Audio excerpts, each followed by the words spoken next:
دین، اپنی اطاعت، اپنی ہر چیز اللہ تعالیٰ کے لیے خالص کر لے۔ فرمایا منافقین میں سے جو لوگ اپنے اندر یہ 4 خوبیاں پیدا کریں گے فَأُولَئِكَ مَعَ الْمُؤْمِنِينَ، وہ مومنوں کے ساتھ ہیں۔ کیا ان 4 خوبیاں پیدا کرنے والوں کو منافق کہا جائے گا؟ کہ ہیں تو یہ منافق لیکن ویسے مومنوں کے ساتھ ہیں۔ جیسے مسجد نبوی میں حضرت محمد مصطفیٰ صلی اللہ علیہ وسلم بھی تشریف فرما ہوتے تھے، وہاں صحابہ مخلصین بھی بیٹھے ہوتے تھے، اور اسی محفل میں منافقین بھی بیٹھے ہوتے تھے۔ اگلے فقرے نے اس بات کی وضاحت کر دی کہ یہاں فَأُولَئِكَ مَعَ الْمُؤْمِنِينَ سے کیا مراد ہے کہ یہ 4 خوبیاں پیدا کرنے والے فَأُولَئِكَ مَعَ الْمُؤْمِنِينَ مرتبہ کے لحاظ سے مومنین میں شامل ہوں گے، انعامات پانے کے لحاظ سے مومنین میں شامل ہوں گے۔ چنانچہ اگلا جملہ یہ ہے وَسَوْفَ یُؤْتِ اللَّهُ الْمُؤْمِنِينَ أَجْرًا عَظِیمًا، کہ اللہ تعالیٰ مومنین کو اجر عظیم دے گا۔ اگر یہ 4 خوبیاں پیدا کرنے والے صرف مومنوں کے ساتھ ہیں، مومن نہیں ہیں، تو ان کو تو ان 4 خوبیوں کو کوئی انعام نہیں ملے گا، کیونکہ آیت کہہ رہی ہے کہ انعام ملے گا مومنین کو، اور ان 4 خوبیوں والے افراد کے بارے فرمایا کہ یہ مومنوں کے ساتھ ہیں۔ تو اس آیت پہ غور کریں تو اس آیت کو سمجھنے میں مشعل راہ کا کام دیتی کہ جو مع کا مفہوم اس آیت میں ہے وہی اس آیت میں ہے۔ بلکہ ایک اور جگہ میں عرض کروں جہاں پر ابلیس اور آدم اور فرشتوں کے سجدہ کا واقعہ بیان ہوا، ابلیس نے سجدہ نہیں کیا تھا، فرشتوں نے کر دیا۔ اللہ تعالیٰ اس مضمون کو ایک جگہ سورۃ ہجر میں فرماتا ہے ابا ان یکون مع الساجدین، کہ ابلیس نے سجدہ گزاروں کے ساتھ ہونے سے انکار کیا۔ ابا، ابلیس نے انکار کر دیا کس بات سے؟ ان یکون مع الساجدین، کہ سجدہ گزاروں کے ساتھ ہو۔ ساتھ تو وہ کھڑا تھا، فرشتوں نے سجدہ کر دیا، اس نے کیا وہ ویسے ہی کھڑا آکڑ کے، تو ساتھ تو تھا، وہ زمانے کے لحاظ سے بھی وہ ساتھ تھا اور جگہ کے لحاظ سے بھی ساتھ تھا۔ تو پھر ساجدین کے ساتھ ہونے سے کیا انکار کیا؟ ساجدین میں شامل ہونے سے انکار کر دیا۔ اس نے آدم کو سجدہ کرنے والوں کے گروپ میں شامل ہونے سے انکار کر دیا، وہ سجدہ گزار بننے سے انکار کر دیا۔ چنانچہ یہی مضمون جو ابلیس کے بارے میں اللہ تعالیٰ نے سورۃ ہجر میں مع کے لفظ سے بیان کیا، اسی کو سورۃ اعراف میں فرمایا لم یکم من الساجدین، لم یکم من الساجدین، کہ ابلیس سجدہ گزاروں میں سے نہیں تھا۔ تو ان ایک ہی واقعہ کو 2 الفاظ سے قرآن کریم نے بیان کر کے ہمیں یہ حقیقت سمجھا دی کہ بعض اوقات مع کا لفظ من کے مفہوم میں استعمال ہوتا ہے، جیسے ابلیس کے واقعے میں استعمال ہوا۔ تو وہی مفہوم جو ابلیس کے واقعہ میں ہے وہی مفہوم سورۃ نساء کی آیت نمبر 70 میں ہے۔ اصل بات یہ ہے کہ آیت میں 2 مرتبہ من کا لفظ آ رہا تھا، اگر ایک ہی آیت میں 2 مرتبہ من آئے تو آیت کے حسن میں فرق پڑتا تھا۔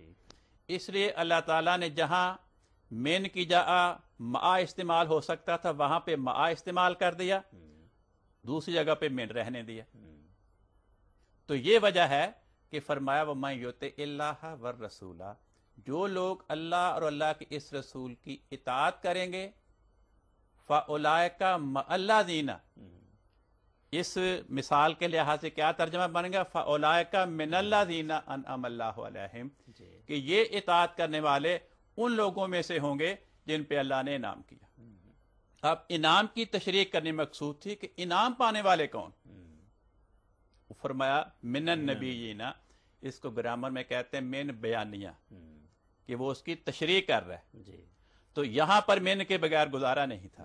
تو ایک ہی فقرے میں ایک ہی آیت میں 2 مرتبہ من آئے تو کلام کا حسن وہ متاثر ہوتا تھا، اس لیے پہلی جگہ پہ من کی جگہ مع استعمال کر دیا اور دوسری جگہ پہ خدا تعالیٰ نے من رہنے دیا۔ جزاکم اللہ، بڑی وضاحت سے آپ نے اس پہ روشنی ڈالی ہے۔ اور قرآن مجید کی فصاحت کا بھی ذکر آیا، اور اس آیت کا جو حقیقی مفہوم ہے وہ بھی سمجھ آیا۔ بعض لوگ یہ کہتے ہیں کہ اس آیت میں تو صرف رفاقت کا ذکر ہے جو جنت میں ملے گی، امتیوں کے جو درجات ہیں، جو مقام ہے، اس کا اس آیت میں ذکر نہیں ہے، باقی بعض آیات میں قرآن مجید میں ذکر ہے کہ وہ صدیق ہوں گے یا شہید یا صالح ہوں گے۔ اگر یہ مان لیں جی تو پھر نتیجہ یہ نکلتا ہے کہ اس آیت میں اور دوسری آیات میں آپس میں ٹکراؤ پایا جاتا ہے، کہ دوسری آیات یہ بتا رہی ہیں کہ اس امت میں صدیق بھی ہوں گے، شہید بھی ہوں گے اور نیک بھی ہوں گے، مگر یہ آیت ان کے الٹ کہہ رہی ہے کہ اس امت میں اطاعت کرنے والے نبی تو نہیں ہوں گے، نبیوں کے ساتھ ہوں گے، صدیق نہیں ہوں گے، صدیقوں کے ساتھ ہوں گے، شہید نہیں ہوں گے، شہیدوں کے ساتھ ہوں گے، نیک نہیں ہوں گے، نیکوں کے ساتھ ہوں گے۔